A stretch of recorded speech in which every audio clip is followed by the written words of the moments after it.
दोस्तों ये डक्स जो है ये ऊपर आज इस टावर पे बैठ गई हैं। देखिए नॉर्मली इस तरह से डक्स बैठती नहीं है, लेकिन आज इस टावर पे बैठी हुई। अभी सुबह सुबह मैं दिल्ली की तरफ जा रही हूँ, तो एक बार मुझे लगा कि ये फोकस करके देख लो क्या है, फिर मैंने देखा कि डक्स ही हैं। तो अभी माइग्रेटरी वाली डक्स तो नहीं दिखाई दे रही हैं, हालांकि आई हुई हैं कुछ किसी किसी जगह पर। सैंड पाइपर्स वगैरह तो आ ही गए हैं, गॉडविट्स भी देख लिए मैंने, आपको भी दिखा दिए थे। तो बर्ड्स के माइग्रेशन के बारे में हमने पहले भी बात की है, लेकिन अब थोड़ा डिटेल में इस बार मैं बताऊंगी आपको कि क्या क्या मैकेनिज़्म होता है, माइग्रेशन की शुरुआत कैसे होती है, जब नॉर्थ से साउथ आते हैं और जब साउथ से नॉर्थ वापस जाते हैं। दोनों ही कंडीशन में क्या क्या चीज़ें होती हैं जो माइग्रेशन को ट्रिगर करती हैं। और फिर लास्ट में मतलब इसको 2 या 3 पार्ट्स में शायद मैं बनाऊंगी कि जलवायु परिवर्तन का क्या इफ़ेक्ट होता है बर्ड्स के माइग्रेशन पर।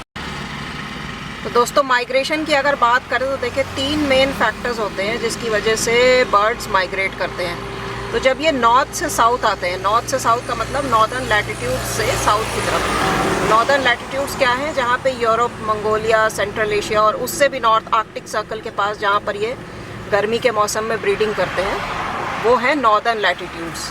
तो वहाँ से साउथ क्यों आना पड़ता है इनको, जब दिन छोटे होने लग जाते हैं तो इनको पता लग जाता है कि अब ठंड का मौसम आने वाला है, तो यहाँ पर सर्वाइवल मुश्किल होने वाला है, क्योंकि वहाँ पे खाना भी नहीं मिलेगा उतना जितना चाहिए। तो देखिए मेरे ख्याल से ग्रे हेरन है, काफ़ी दूर है। तो और उसके अलावा वहाँ का जो मौसम है वो इतना एक्सट्रीम हो जाएगा कि वो सर्वाइव नहीं कर पाएंगे। तो इसलिए उनको पता होता है कि अब उनको साउथ की तरफ माइग्रेट करना है। दोनों ग्रे हेरन है, वो भी ग्रे हेरन है, ये वाला भी।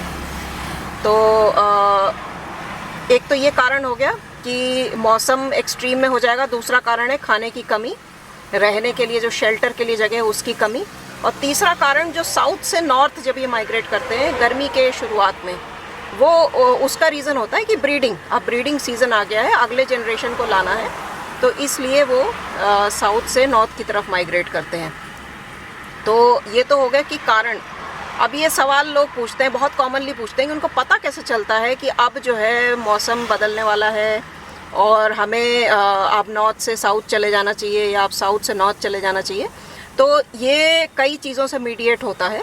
तो इसको कहते हैं फोटो पीरियोडिक क्यूज़। मतलब ये कि एक पीरियड जो गर्मी का था वो बीत गया, अब जाड़े का मौसम आने वाला है, तो उस टाइम पे जो लाइट से रिलेटेड जो इनको सिग्नल मिलते हैं, लाइट से रिलेटेड सिग्नल कैसे मिलेंगे कि दिन छोटे होने लगते हैं। जब जाड़े का मौसम आने वाला है तो दिन छोटे होने लगते हैं, हमें पता है, हमें भी इसी तरह से पता लगता है। तो इनको भी जब दिन छोटे होने लगते हैं तो वो अलर्ट हो जाती हैं, उनको पता लग जाता है कि अब जाड़े का मौसम आने वाला है, तो वो माइग्रेशन की तैयारी करना शुरू कर देती हैं। माइग्रेशन की तैयारी कैसे होती है, इनकी बॉडी में हार्मोन्स का सिक्रीशन शुरू हो जाता है। कई अलग अलग हार्मोन्स हैं, इसमें सबसे प्रोमिनेंट है मेलाटोनिन। मेलाटोनिन जो है वो बॉडी में फैट एक्यूमुलेट करवाता है, मसल मास को चेंज करता है, मसल मास बढ़ाता है बर्ड्स का, क्योंकि आगे उनको उड़ के लंबा डिस्टेंस क्रॉस करना है। कोई बहुत लंबा डिस्टेंस क्रॉस करके जाएगा, कोई बहुत ऊंचाई पे उड़ेगा। तो इन सारी चीज़ों के लिए एनर्जी की भी ज़रूरत है और स्ट्रेंथ की भी ज़रूरत है। तो बॉडी अपने आप को स्ट्रॉन्ग बनाना शुरू कर देती है, लोग ज़्यादा खाना खाने लगते हैं। उसके बाद धीरे धीरे ये रेस्टलेस होने लग जाते हैं। तो ये जो रेस्टलेसनेस वाली जो चीज़ है, इसको एक जर्मन टर्म में डिस्क्राइब किया गया है, इसको कहते हैं ज़ुगुनरूहे। ज़ुगुनरूहे ये मैं लिख दूंगी इसमें अपने सबटाइटल में। मैं सबटाइटल इसीलिए लिखती हूँ कि अगर मान लीजिए आपको कोई बात सुनाई नहीं दी ठीक से या क्लियरली समझ नहीं आया, तो आप सबटाइटल देख के समझ जाएंगे कि मैं क्या बोलना चाह रही हूँ।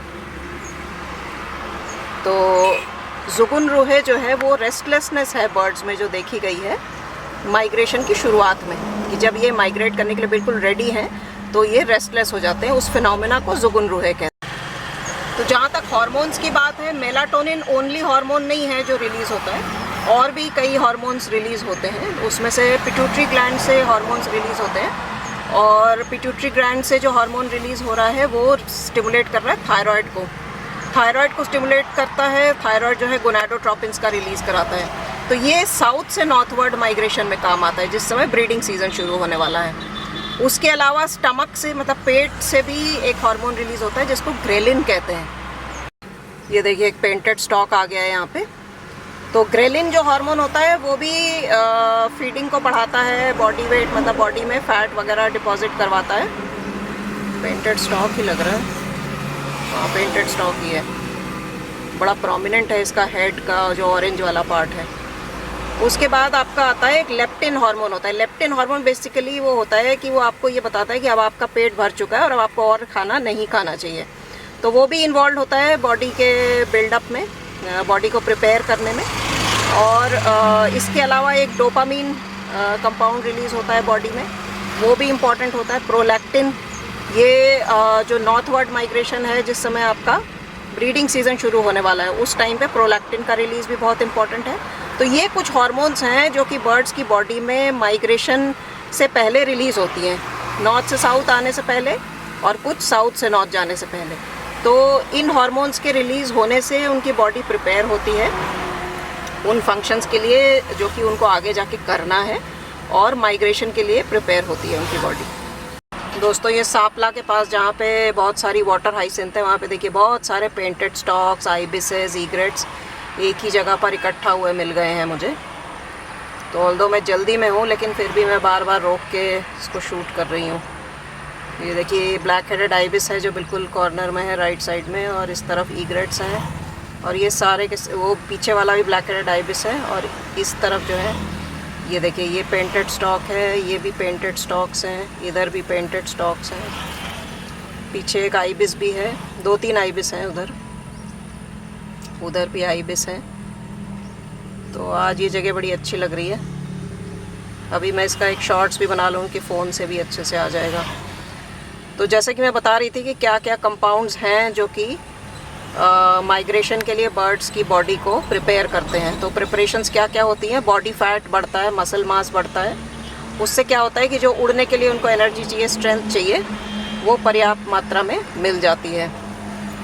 और उसके बाद अल्टीमेटली जब उनको शुरू करना होता है सफ़र, तो ये ज़्यादातर ग्रुप में उड़ते हैं। और 2-3 चीज़ें होती हैं, जैसे एक होता है आपका कि जो छोटे साइज़ की बर्ड्स हैं वो ज़्यादा दूरी तक माइग्रेट करेंगी, और जो बड़े साइज़ की बर्ड्स हैं वो थोड़ी दूरी तक ही माइग्रेट करेंगी। उसके बाद जो डोमिनेंट हैं, जैसे मान लीजिए एक ही स्पीशीज़ है लेकिन डोमिनेंट हैं कुछ बर्ड्स, उनको कम दूरी तक माइग्रेट करना है।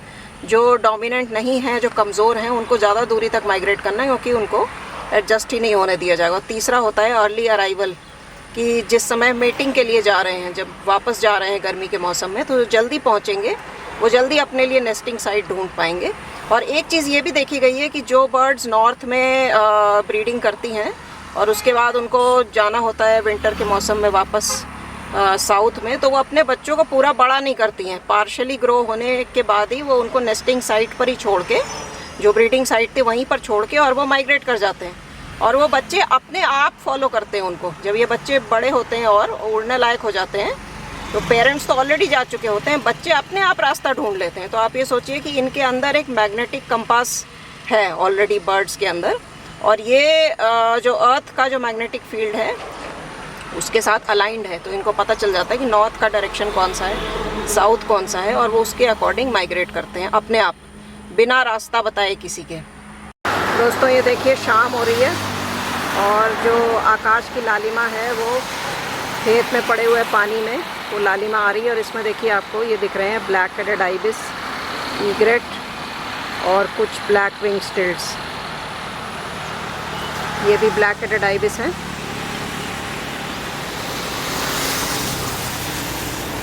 और ये भी एक ब्लैक हेडेड आइबिस है और वो ईग्रेट है।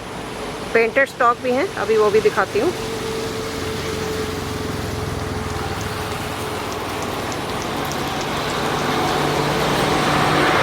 ये पेंटेड स्टॉक है, ये देखिए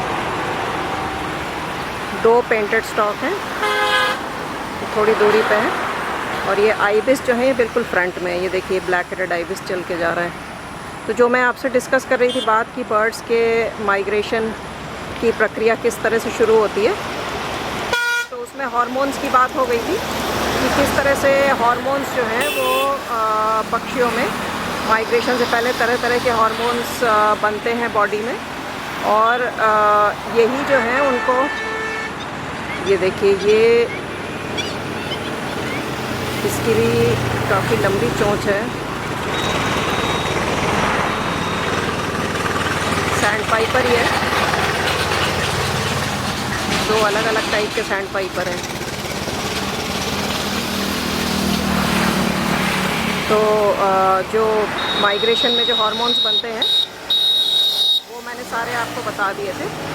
और उसके बाद बात आई थी कि किस तरह से वो मैग्नेटिक एक्सिस जो है अर्थ का उसको फॉलो करते हैं, कैसे जो है वो समझ पाते हैं कि कौन सी उत्तर दिशा है या कौन सी दक्षिण दिशा है जब उनको उत्तर जाना होता है या दक्षिण जाना होता है। तो ये एबिलिटी होती है बर्ड्स के अंदर, तो मैग्नेटिकली जो है वो समझ जाते हैं किस दिशा में उनको जाना है। ये एक इन्नेट एबिलिटी होती है। और ये किस बात से प्रूव होती है कि जो मैंने आपको बताया कि कुछ पक्षी जो नॉर्दर्न हेमिस्फीयर में नॉर्दर्न लैटिट्यूड्स में, मतलब कि जैसे आर्कटिक सर्कल के पास ये स्वैम्प हेन भाग के जा रही थी, आर्कटिक सर्कल के पास में जो ब्रीड करती हैं बर्ड्स, बहुत सारे ब्लैक हेडेड आइबिस हैं, देखिए कितने अच्छे लग रहे हैं। तो वो गर्मी के मौसम के बीच में ही, जब उनके बच्चे पूरे बड़े भी नहीं हुए होते, तभी वो वहाँ से माइग्रेशन के लिए साउथ की तरफ चल पड़ते हैं। तो वो बच्चे वहीं रह जाते हैं, जो पार्शली डेवलप्ड जो बच्चे हैं वो वहीं पर रह जाते हैं। और उसके बाद जब वो थोड़े बड़े होते हैं और पूरा जो माइग्रेशन का डिस्टेंस है उसको कवर करने के लायक बन जाते हैं, तो वो अपने आप उसी पाथ को फॉलो करते हैं जिससे उनके पेरेंट्स गए हैं। तो ये उनको कैसे पता चलता होगा जब तक कि उनके कोई इंटरनल ऐसा सिस्टम ना हो जो कि उनके बॉडी में फीड किया गया हो, जिससे कि उनको पता चलता है कि कौन सी दिशा है। तो दिशा को ये कैसे पता करते हैं? दिशा पता करने की सबसे बड़ी जो 2-3 जो इनके हेल्पिंग पॉइंट्स होते हैं, उसमें से सबसे बड़ा पॉइंट है सूरज।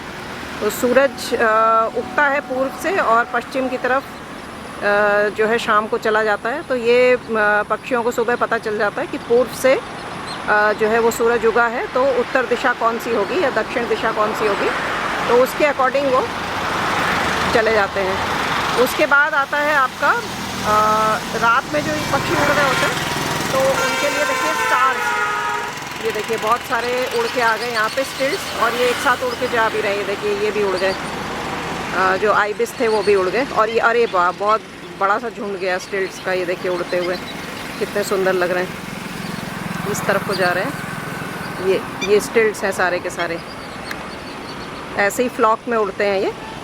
तो जो मैं बता रही थी आपको कि वो सूरज से, सितारों से और विंड डायरेक्शन से, जिस दिन बादल होते हैं तो उस दिन इनको सूरज भी नहीं दिखाई देता, स्टार्स भी नहीं दिखाई देते, तो फिर ये विंड के डायरेक्शन से पता करते हैं कि किस तरफ इनको जाना है। ये देखिए बहुत सारे आ गए यहाँ पर, ये थोड़े बड़े साइज़ का है। इनके आइडेंटिफिकेशन में बहुत प्रॉब्लम होती है मुझे, जो सैंड पाइपर्स होते हैं, अलग अलग सैंड पाइपर्स के आइडेंटिफिकेशन में दिक्कत होती है थोड़ी सी।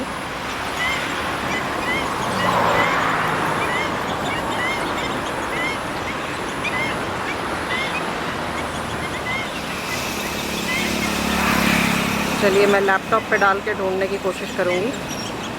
तो बाकी जो मुझे डिस्कस करना था कि किस तरह से जलवायु परिवर्तन जो है वो बर्ड्स के माइग्रेशन को असर करता है, लेकिन वो मैं किसी और दिन डिस्कस करूँगी। तो अगर आपने चैनल सब्सक्राइब नहीं किया है तो चैनल सब्सक्राइब कर लीजिए और अपने ग्रुप्स में शेयर ज़रूर कीजिए।